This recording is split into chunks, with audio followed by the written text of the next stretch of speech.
4ஆம் வசனமும் அதனுடைய 6ஆம் வசனமும் நம்ம எல்லாரும் சேர்ந்து வாசிக்க போறோம். சங்கீதம் 60 வசனம் 4 மற்றும் 6. சத்தியத்தின் நிமித்தம் ஏற்றும்படியாய் உமக்கு பயந்து நடக்கிறவர்களுக்கு ஒரு கொடியை கொடுத்து. 6. தேவன் தமது பரிசுத்தத்தை கொண்டு விளம்பினார். ஆகையால் சீகேமை பங்கிட்டு கண்களை மூடுவோம். எல்லாரும் வாய்களை திறந்து, தேவன் என் மேல் வைத்த கிருபை பெரியதுன்னு எத்தனை பேர் சொல்ல முடியும்?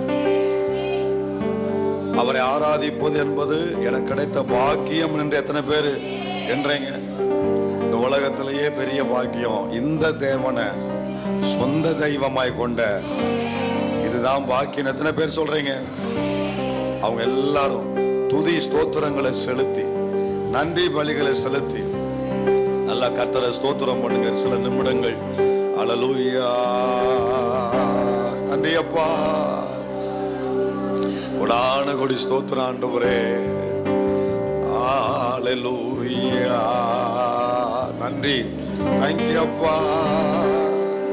அப்பனே, உங்க சமூகத்தை அண்டி இருப்பது எத்தனை பெரிய பாக்கியம்ப்பா.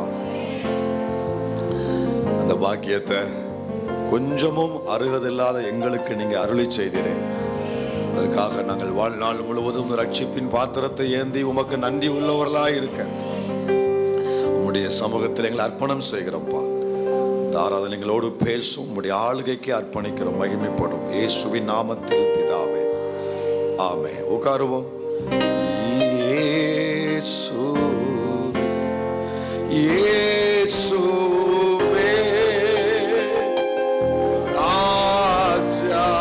நாமத்தை உங்க வாயில இயேசுவே தேவன், இயேசுவே மீட்பர், இயேசு, இயேசு. தேவன் கொடுக்கும் கொடி, தேவனின் கொடி.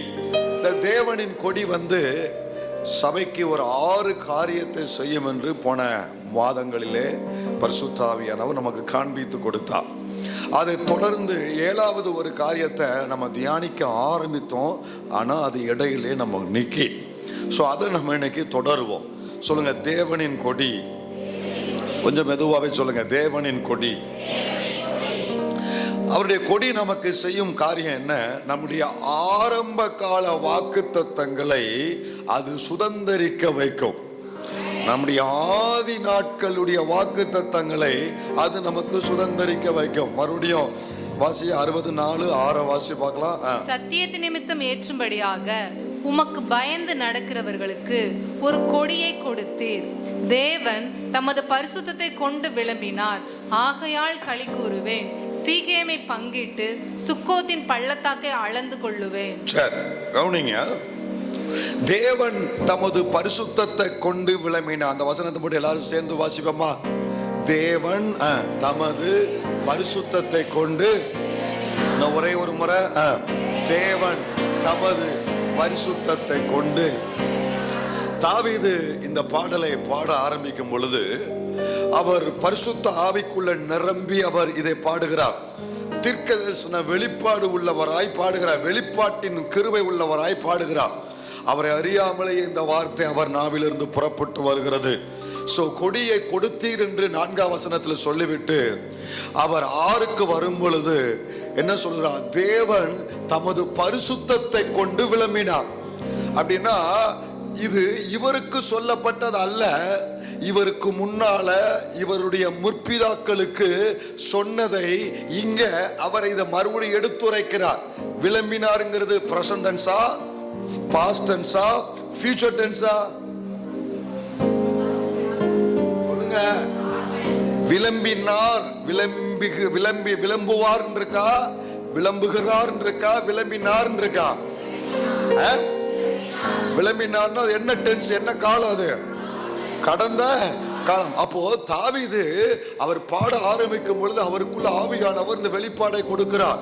திடீரென்று அவருக்குள்ள இந்த பாட்டின் இடையில நிறைய சங்கீதங்கள், வெளிப்பாட்டின் சங்கீதம், நிறைய சங்கீதம், தீர்க்க தரிசன சங்கீதம், நிறைய சங்கீதம், ஆவியினால் ஏவப்பட்ட சங்கீதம். கவனிங்க, அப்படித்தான் பாடினாங்க, அப்படித்தான் அன்னைக்கு பாடினாங்க.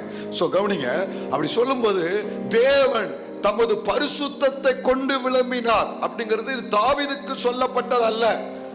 தாவீதுக்கு முன்னாலேயே பரிசுத்த முற்பிதாக்களுக்கு சொல்லப்பட்டத, அவர்களுக்கு சொல்லப்பட்டதைத்தான் இங்க திடீரென்று அவர் அதை பயன்படுத்துகிறார்.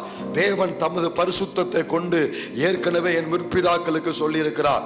இந்த பகுதிகளில் வருது பார்த்தீங்களா, இங்க பகுதிகளில் நிறைய இடத்தின் பெயர் சொல்லப்படும்.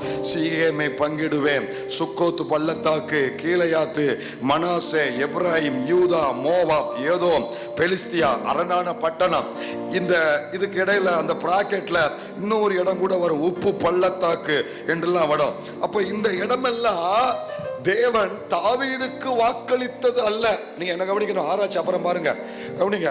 இந்த 60ஆம் சங்கீதத்துல ஏறக்குறைய 10க்கு குறையாத பெயர்கள் அங்க சொல்லப்பட்டிருக்கிறது. இந்த அனைத்து இடமும், இந்த எல்லா தேசமும், இந்த பட்டணமும் கர்த்தர் தாவீதுக்கு வாக்கு பண்ணியது அல்ல, அவனுக்கு சொன்னது அல்ல. இவைகள் அனைத்தும் தேவ முற்பிதாக்களில் ஒருவருக்கு கொடுத்த வாக்கு. முற்பிதாக்களில் ஒருவராகிய ஆபிரகாமுக்கு கர்த்தர் கொடுத்த வாக்கு. இவைகள் அனைத்தும் கர்த்தர் நேரடியா தாவீதுக்கு சொல்லல. யாருக்கு சொன்னார்? பின்னாலே சேர்ந்து சத்தமா சொல்லுங்க, யாருக்கு சொன்னார்? ஆபிரகாமுக்கு தேவன் வாக்கு கொடுத்தது.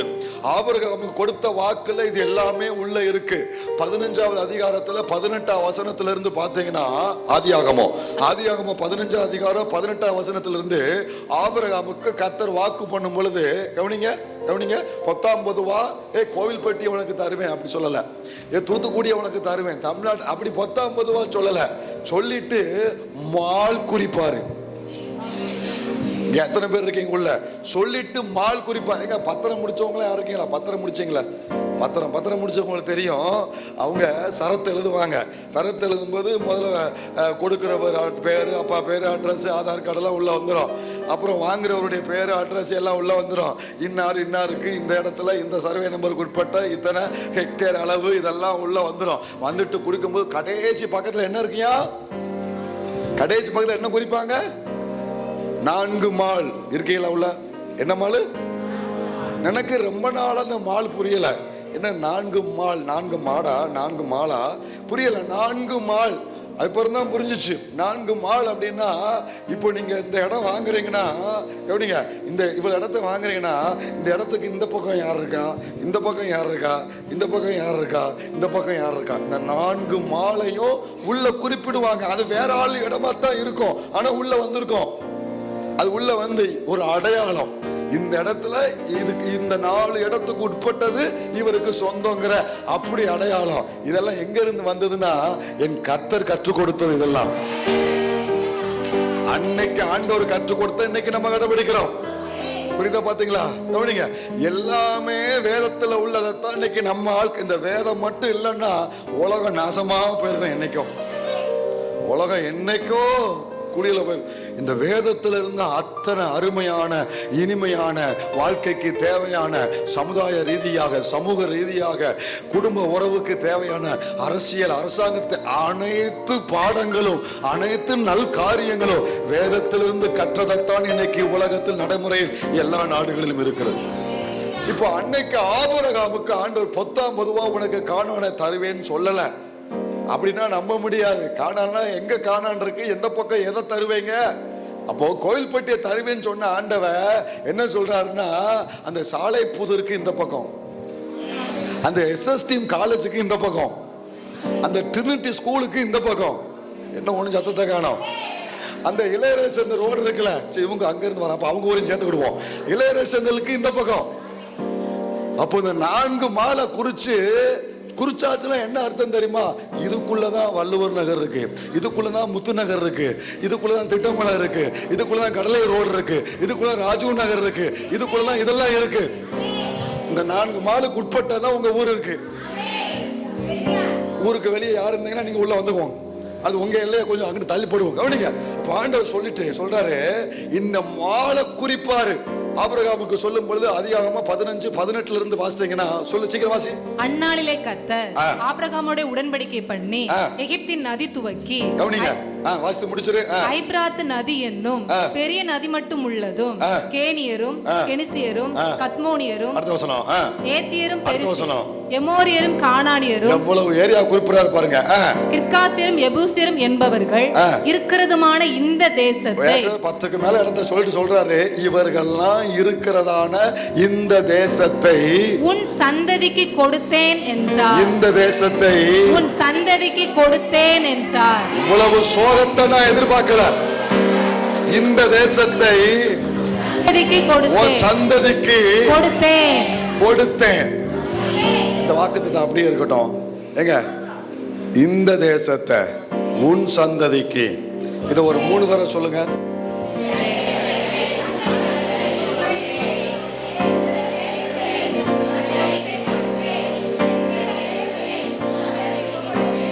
இந்த இருங்க அப்படியே வச்சிருங்க. இந்த தேசத்தை உன் சந்ததிக்கு கொடுத்தேங்கிற வார்த்தை இருக்குல்ல, இந்த ஒரு வார்த்தைக்குள்ள எத்தனை வாக்குத்தத்தம் இருக்குன்னு கரெக்டா சொல்லுங்க. கை வைத்து கரெக்டாக கூட்டத்தை கூட சொல்லக்கூடாது. இதுக்குள்ள எத்தனை வாக்குத்தத்தம் கரெக்டா சொல்லுங்க. சீக்கிரம் சொல்லுங்க. இதுக்குள்ள எத்தனை வாக்குத்தத்தம் இருக்கு? 3. வேற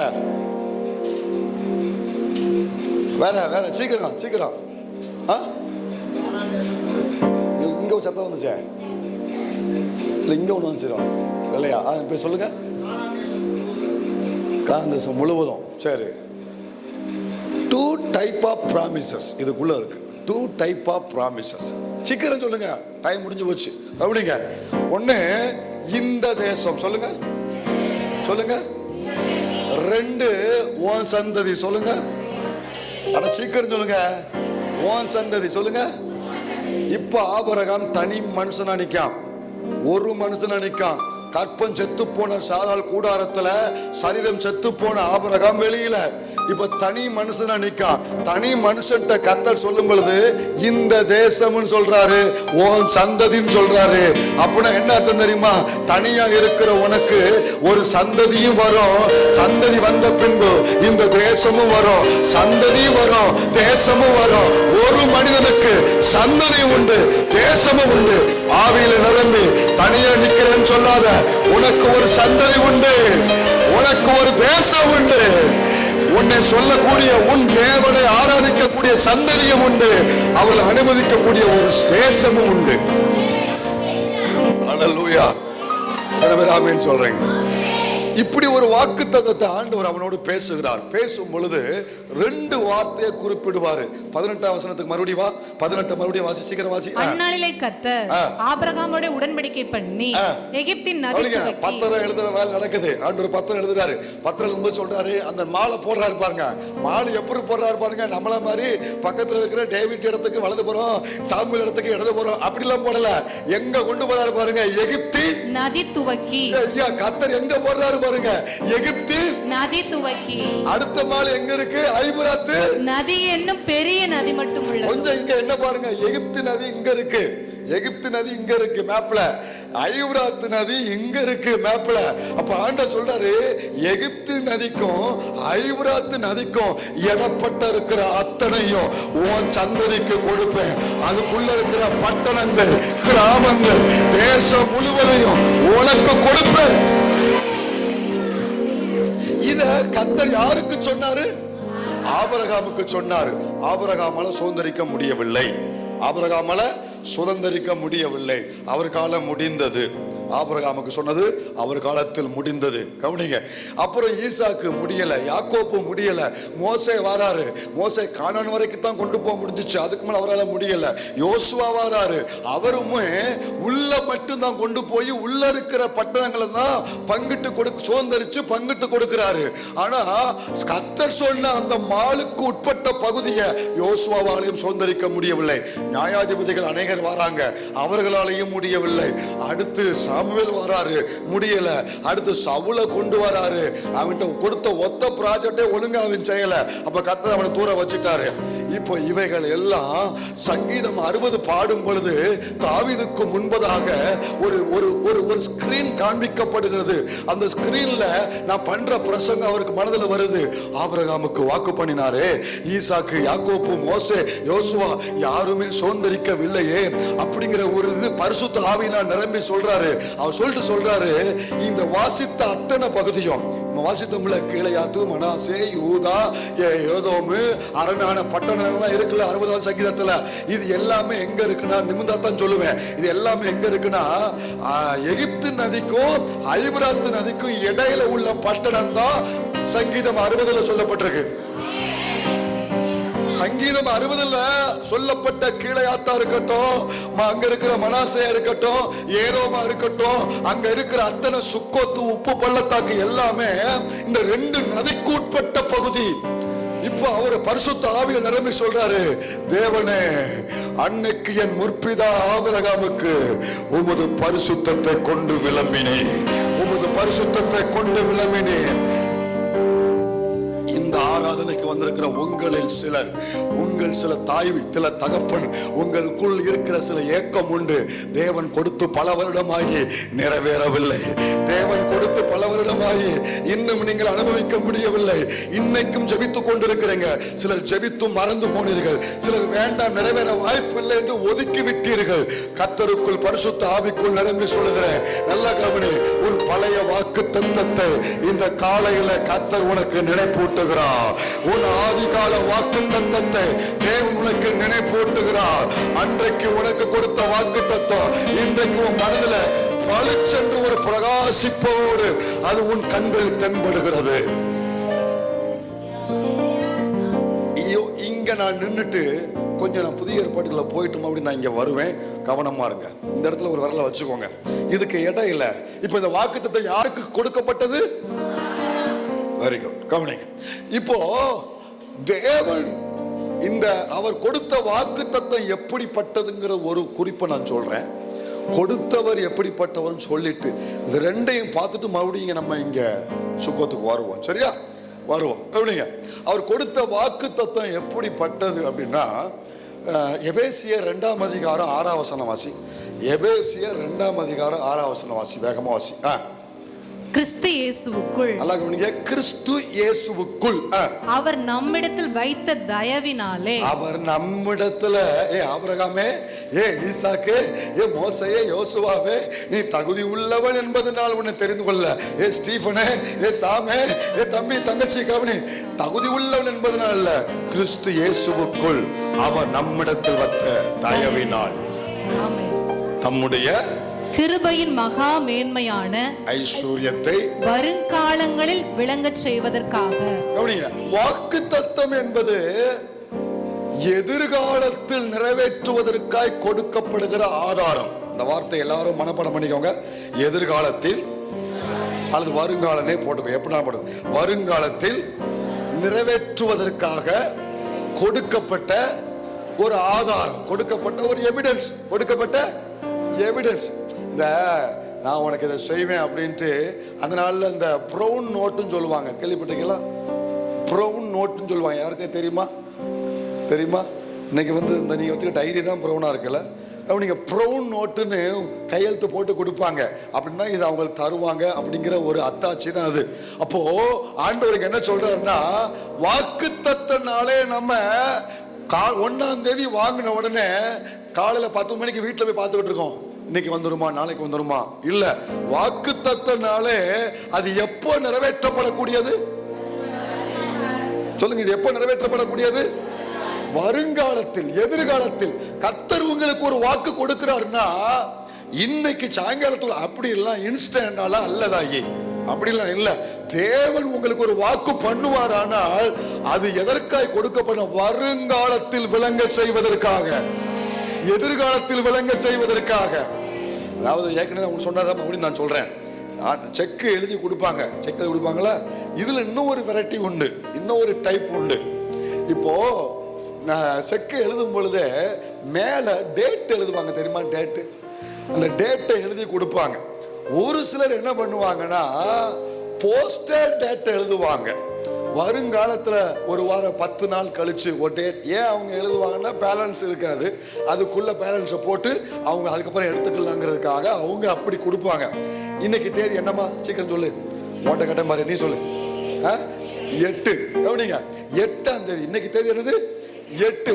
இப்போ 18ஆம் தேதின்னு ஒரு டேட்டை போட்டு செக் உங்களுக்கு கொடுத்தா நீ என்னைக்கு தான் பேங்க்ல போய் வாங்க முடியும்? 18ஆம் தேதி தான் வாங்க முடியும். நாளைக்கே போக 9ஆம் தேதி போக முடியாது. போகலாம், ஆனா பணம் எடுக்க முடியாது. அவன்கிட்ட செக் இருக்குல்ல, என் பேரு தான் போட்டிருக்கு, அமௌண்ட் போட்டிருக்கு, அக்கௌண்ட் ஹோல்டர் வந்து கையெழுத்து போட்டிருக்க, எல்லாம் இருக்கியா. ஆனா டேட் என்னைக்கு? டேட் என்னைக்கு? 18. நீ போயிட்டு என்னைக்கு வா, 18 வா, தாராளமா எடுத்துக்கலாம் அனுப்புவாங்க. ஏன்னா அதுக்கு பேர் போஸ்டட் டேட் அப்படிம்பாங்க, போஸ்டட் டேட்டட் செக்கும்பாங்க. அப்போ கிட்டத்தட்ட வாக்கு தத்தமும் அப்படித்தான். உனக்கு ஒரு வாக்கு கர்த்தர் கொடுக்கும் பொழுது மேல ஒரு தேதி எழுதி வச்சிருக்கிறாரு, ஒரு தேதி எழுதி வச்சிருக்கிறாரு, மேல ஒரு தேதி எழுதி. அது உனக்கானதுதான், அது உனக்குரியதுதான், அது உன் சந்ததிக்குரியதுதான். ஆனா டேட்டு ஆபிரகாமுக்கு 75 வயசுல செக் எழுதி கொடுக்கும் பொழுது ஈசாக்கு என்ன செக் எழுதி கொடுத்தாரு. ஆனா மேல 100 வயசுன்னு போட்டாரு. மேல என்ன போட்டாரு? நீ 76ல எதிர்பார்த்தா எப்படி? டேட் இன்னும் வரல, போயிட்டு நாளைக்கு வா. 80ல எதிர்பார்த்தா எப்படி? 86ல எதிர்பார்த்தா எப்படி? இன்னைக்கு நம்ம நிலைமை இதுதான். செக்கு கையில இருக்கு, பேரும் அதுல உன் பேரு தான் இருக்கு, ஆண்டவர் கையெழுத்தும் போட்டிருக்கிறாரு. ஆனா நம்ம கண்ணுக்கு எது தெரிய மாட்டுக்கு? சொல்லுங்க, எது தெரிய மாட்டுக்கு? தேதி தெரிய மாட்டுக்கு, தேதியை பார்க்க மாட்டுக்கோம். நம்ம பேர் இருக்கு, ஆண்டவர் கையெழுத்து இருக்கு, அமௌண்ட் இருக்கு இல்லையா? அப்போ உடனே இல்லம்மா யோசேப்புக்கு செக்க 17 வயசுல கொடுத்தாரு, ஆனா டேட் 30 வயசுன்னு போட்டாரு. டேட் 30 வயசுன்னு போட்டாரு. உங்களுக்கு எனக்கு வாக்குத்தத்தம் கையில இருக்கு, பேரு எழுதியிருக்காரு, கையெழுத்து போட்டிருக்காரு, ஆனா மேல ஒரு டேட் போட்டிருக்காரு. அப்ப வாக்குத்தத்தம் என்றாலே வருங்காலத்தில் நிறைவேற்றப்படுவதற்காக உனக்கு கொடுக்கப்பட்ட ஒரு ஆதாரம், உனக்கு கொடுக்கப்பட்ட ஒரு ஆதாரம். செக் வந்துட்டாலே அதுல உள்ள அமௌண்ட் உனக்கு கன்ஃபார்ம்ங்கிறது உறுதி, உனக்கு கன்ஃபார்ம்ங்கிற உறுதி. அதான் வாக்குத்தத்தம். அப்ப வாக்குத்தத்தம் என்றால் வருங்காலத்தில் நிறைவேற்றப்படக்கூடிய ஒரு ஆதாரம். இப்போ அதை கொடுத்தவர் யாருன்னு பாத்துருவோமா? அப்பதான் அதுக்கு ஒரு உயிர் வரும், அப்பதான் உயிர் வரும். 1 தீமோத்தேயு 6:17 வாசிங்க. 1 தீமோத்தேயு 6:17 வேகமா வாசி.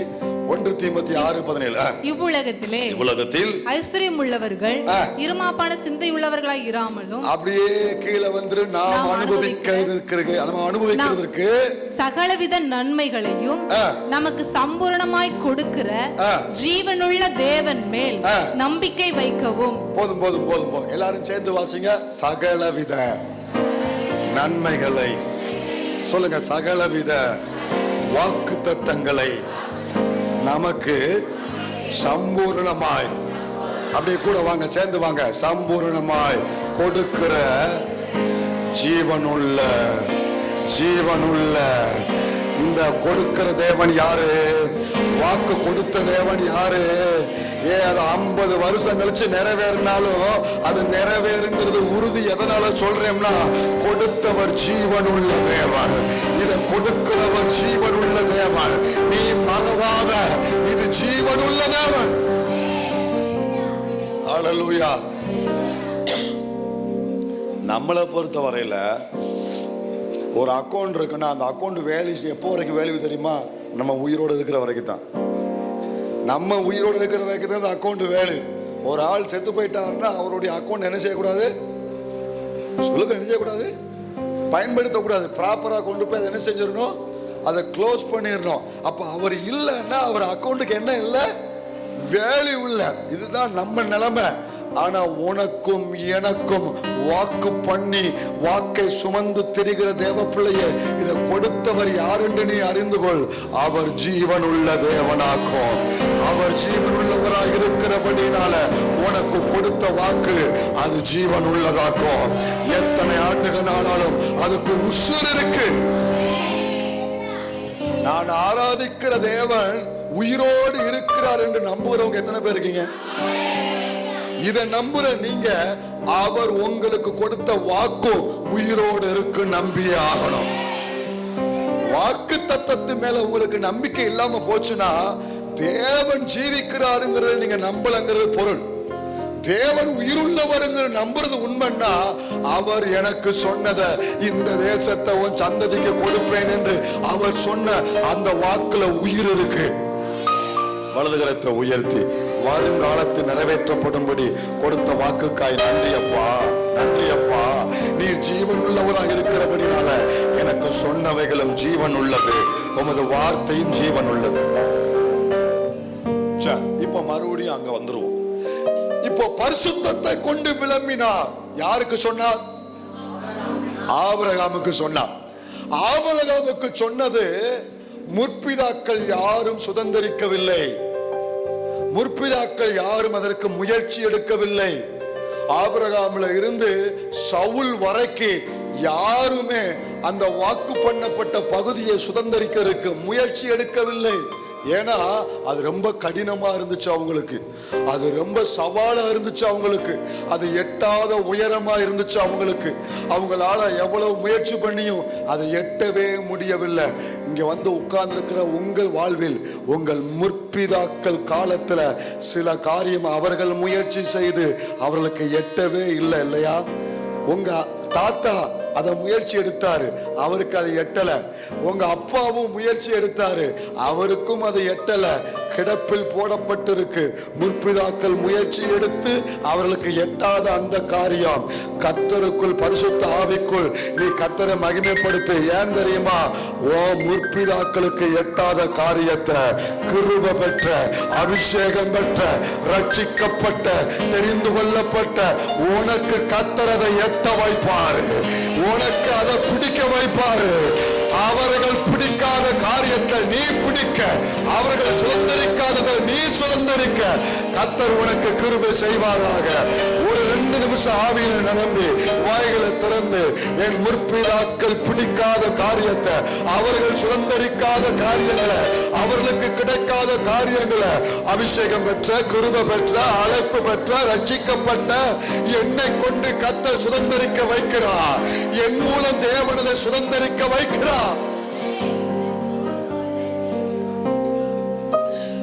அவங்க ஆரம்பிச்ச ஏதாவது இடையில நின்று கிடக்கா? உங்களுடைய வம்சத்துல, உங்க தலைமுறையில, உங்க மூதாதையர்கள், உங்கள் முற்பிதாக்கள் ஆரம்பித்து இடையில ஏதாவது நின்று கிடக்கா? அது முடியல, அது கஷ்டம், அது கடினம், அதுக்கு போராட்டம் ரொம்ப இருக்கு, அதுக்கு தடை நிறைய இருக்கு அப்படின்னு இடையில நின்று கிடக்கா? அது கிடப்புல கிடக்கா? உங்க மேல இருக்கிற அபிஷேகம் என்ன அபிஷேகம் நான் சொல்றேன், நல்லா கவனிங்க. உங்க மேல, நம்ம மேல இருக்கிற இயேசுவை குறித்து சொல்லப்படும் பொழுது ஒரு வசனம் ஞாபகம் வருது. கர்த்தருடைய ஆவியானவர் என் மேல் இருக்கிறார் சொன்னார்ல, அவரை குறித்து சொல்லப்பட்ட ஒரிஜினலா ஏசாயாவில் சொல்லப்பட்ட வார்த்தைக்கு வரும் பொழுது 61வது ஏசாயா 61ல முதல் வசனவாசி, ஏசாயா 61ல முதல் வசனவாசி சீக்கிரம். கர்த்தராகிய தேவனுடைய ஆவியானவர் என் மேல் இருக்கிறார். கவனிங்க, இது இயேசுவை குறித்து சொல்லப்பட்ட தீர்க்கதரிசன வார்த்தை.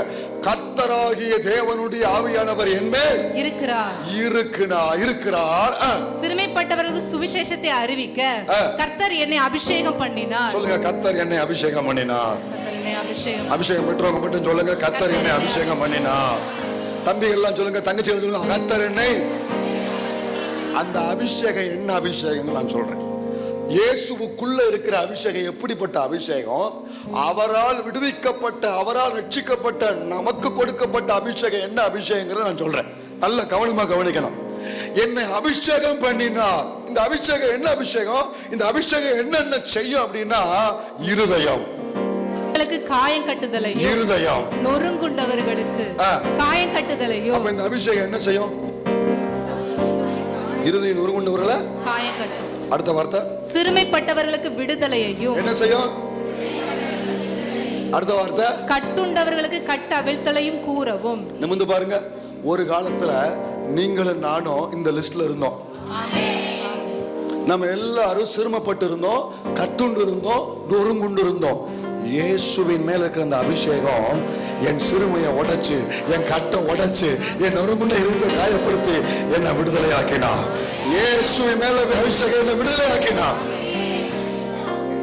அப்படி ரட்சிக்கப்பட்டவங்க மட்டும் கைகளை உயர்த்தி அசைத்து ஒரு ஆமென் சொல்லுங்க. உண்மையா இல்லையா? இந்த வசனத்துல நம்ம நொறுங்குண்டு இருந்தோம், இந்த வசனத்துல நம்ம கட்டப்பட்டு இருந்தோம், சிறைப்பட்டு இருந்தோம். இயேசுவின் அபிஷேகம், அவர் மேல இந்த அபிஷேகத்தினால் அவர் நம்மை விடுதலையாக்கினார். விடுதலையாக்கிட்டாரா? இப்ப விடுதலையாக்கப்பட்ட நம்ம என்ன செய்வோம்?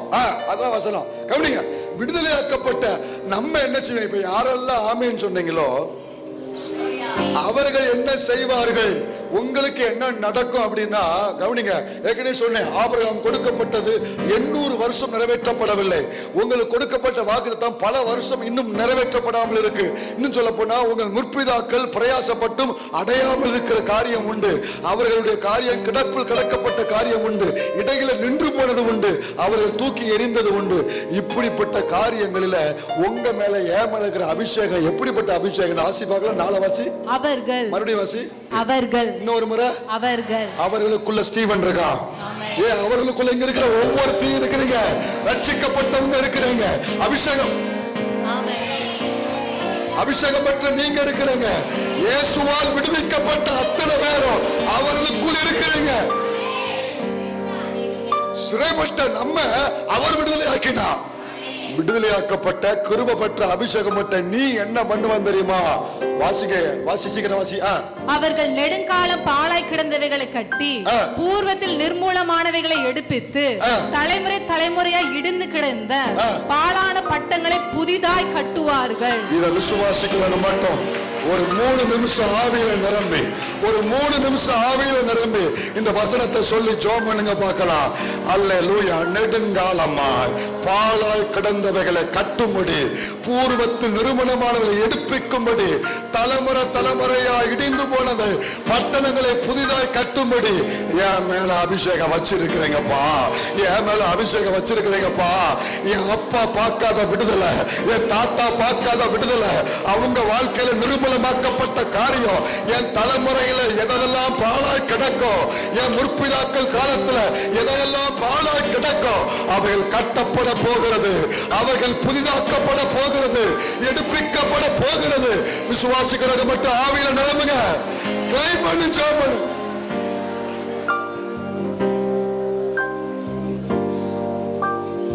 முடியாது நினைக்கியா? முடியாது நினைக்கியா? ஒரு உதாரணம் சொல்லட்டுமா? ஒரே ஒரு உதாரணம் சொல்றேன், நல்ல கவனி.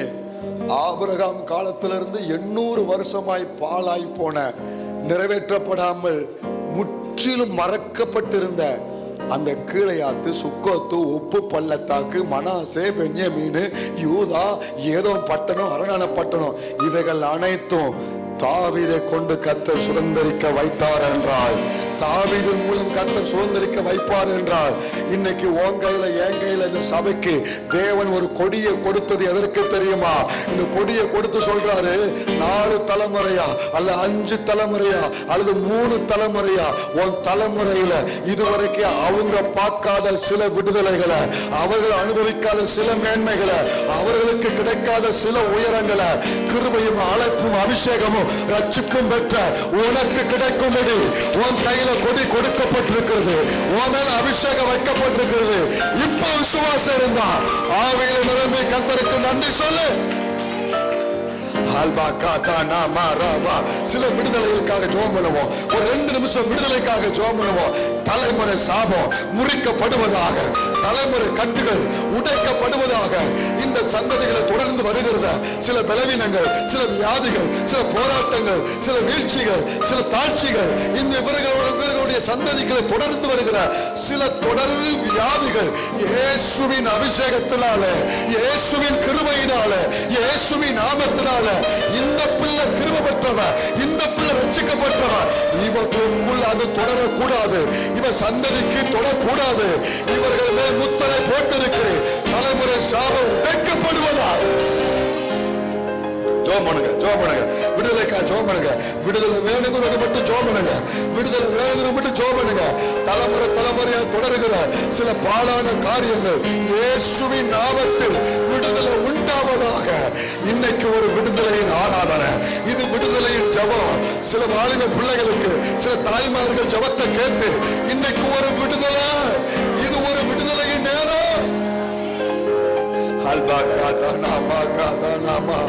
இந்த பிள்ளைக்கு அது தொடரக்கூடாதுப்பா, இந்த மகளுக்கு இது தொடரக்கூடாதுப்பா. அவங்க தாத்தாவுக்கு தொடர்ந்திருக்கலாம், அப்பாவுக்கு வந்திருக்கலாம், ஆனா இவர் ரட்சிக்கப்பட்டவர், ஆனா இவர் மீட்கப்பட்டவர், ஆனா இவர் கிருபைப்பட்டவர், இவர்கள் தெரிந்து கொள்ளப்பட்டவர்கள். அது இவர்களை தொடரக்கூடாதுப்பா.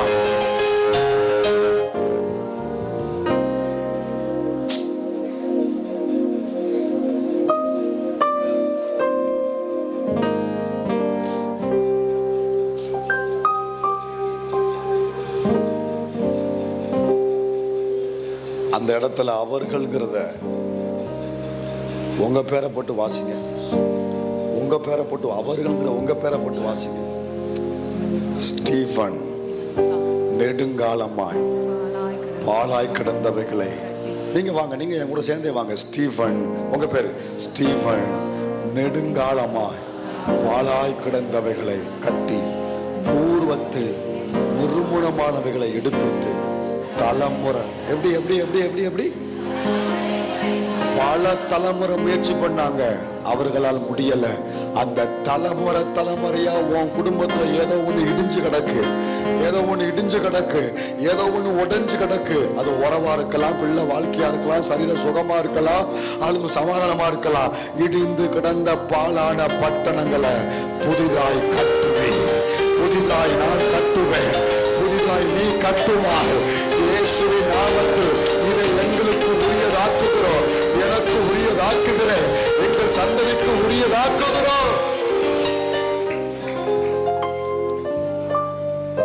எங்க இந்த அதிகாரத்தோட சத்தியம் உங்களுக்கு புரியுதா? புரியுதா? இயேசுவின் மேல் உள்ள அபிஷேகம் என்ன செய்யும்? அந்த அபிஷேகம் என்ன விடுதலையாக்கும். அப்ப ஆக்கிருச்சு.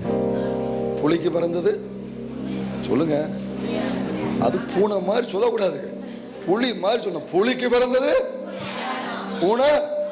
அப்ப அவர் மேல உள்ள அபிஷேகமே என் கட்ட உடைக்குமானால், என்ன அபிஷேகத்தை அவர் அபிஷேகத்தினால என்ன கொண்டு அதே மாதிரி கட்டப்பட்டவர்களை தேவன் விடுதலையாக்குவார். ஆளானதை தேவன் மறுபடியும் புதுப்பிப்பார். அந்த வார்த்தை தான் என் கண்ணில் படு. தலைமுறையா ஆபிரகாம் தலைமுறையிலிருந்து சவுல் தலைமுறை வரைக்கும் அவர்களால் கட்ட முடியாத, சுதந்திரிக்க முடியாததை தாவீது கையில கொடியை கொடுத்து தேவன் சுதந்திரிக்க வைப்பார் என்று சொன்னால், இந்த ஆராதனை வந்திருக்கிற உங்க யாருக்கோ சிலருக்கு இந்த வார்த்தையை 3 ஆராதனை கர்த்தர் பேசுறார்.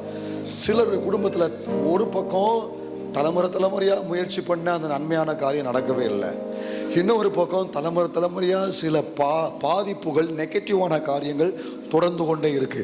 ஒரு பக்கம் நன்மையான காரியம் பல தலைமுறையா நடக்கவே இல்லை, இன்னொரு பக்கம் தீமையான காரியம் தலைமுறையா தொடர்ந்து கொண்டே இருக்கு. இந்த ரெண்டுலையும் தேவன் இன்றைக்கு இந்த கால நேரத்துல ஒரு கொடியை கொடுக்கிறாரு. தேவன் ஒரு கொடியை கொடுக்கிறாரு. என்ன கொடி தெரியுமா?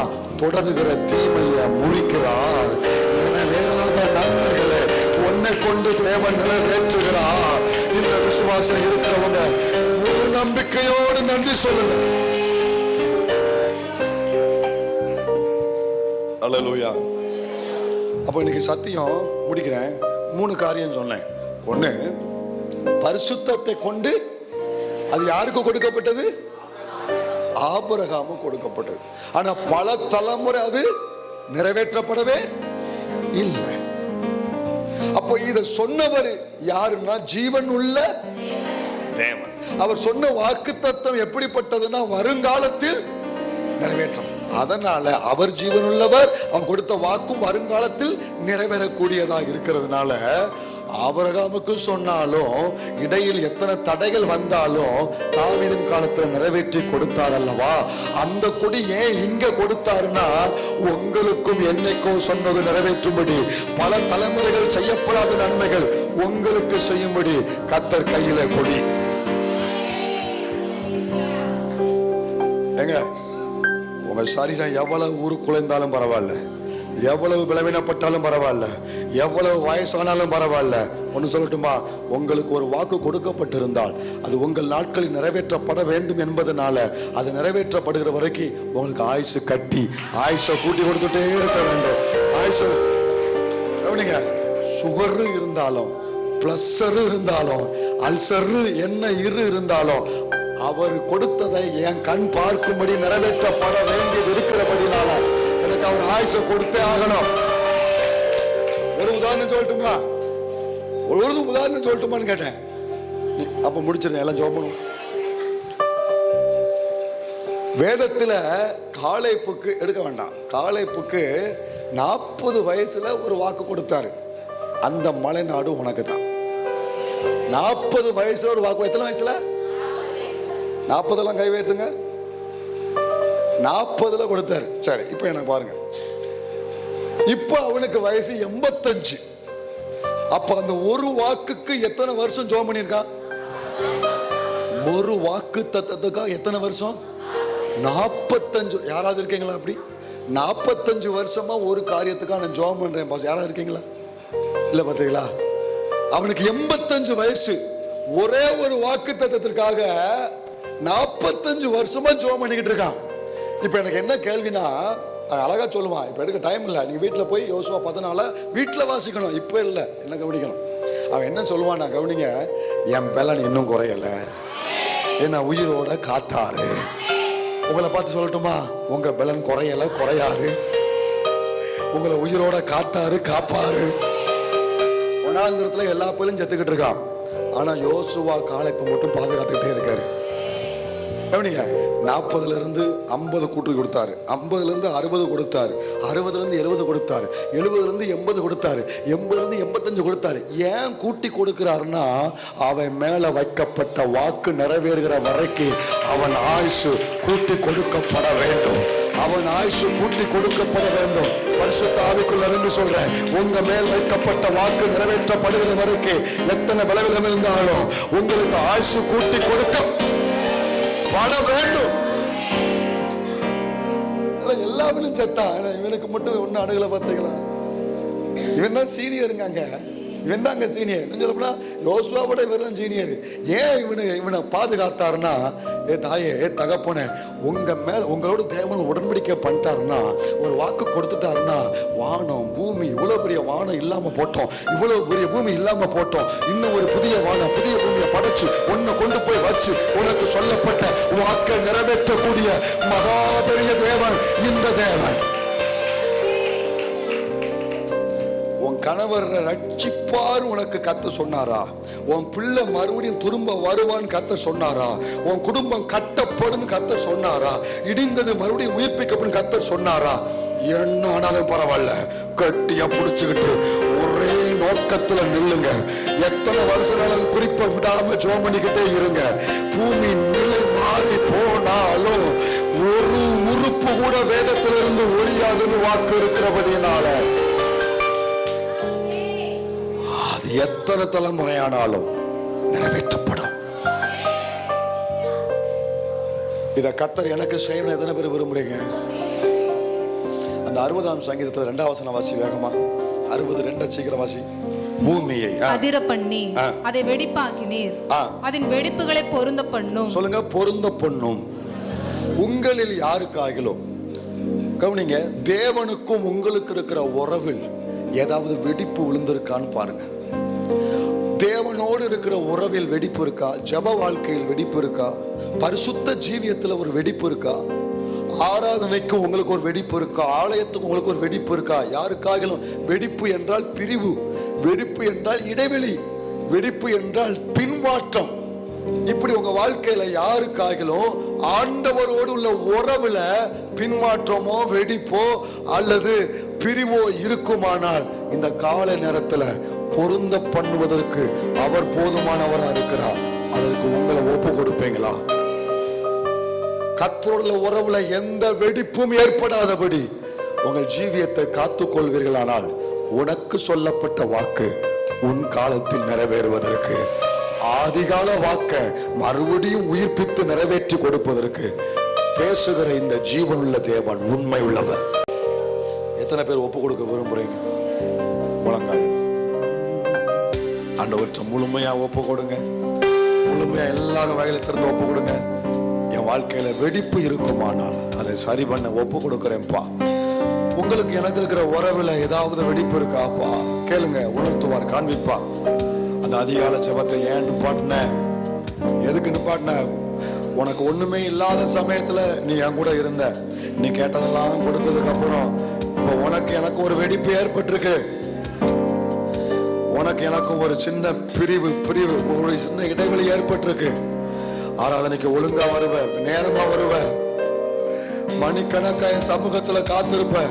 அதுல ஒரு வெடிப்பு ஏற்பட்டிருக்கு. உறவுல, ஜெபத்துல, ஊழியத்துல, ஆராதனையில வெடிப்பு இருக்குமானால் சரி பண்ணுங்க. இதுக்குத்தான் உண்மையா ஒப்பு கொடுக்கணுங்க. இவ்வளவு நேரம் கர்த்தர் பேசும்பொழுது எவ்வளவு ஆர்ப்பரிப்போடு கேட்டீங்க. இப்ப இதுக்கு உடைந்து ஒப்பு கொடுங்க. இன்னும் நிறைவேறாமல் இருப்பது காரணம் நான் தான். என் வெடிப்பை சரி பண்ணாததுனால தான் இன்னும் நிறைவேறலப்பா. எப்பயோ நிறைவேற்றும்படி கர்த்தர் வந்தாரு. போன வருஷத்துல வந்தார், அதுக்கு முந்தின வருஷம் வந்தார். பல ஆண்டுகளா சில வெடிப்புகளோடு இருக்கிற சகோதரர்களே, உங்க வாழ்க்கையில உங்களை விட்டு போக வேண்டிய காரியம் இன்னும் உங்கள்கிட்ட ஒட்டிக்கிட்டு இருக்கு. தேவன் விரும்பாத காரியம் இன்னும் உங்கள்கிட்ட ஒட்டிக்கிட்டு இருக்கு.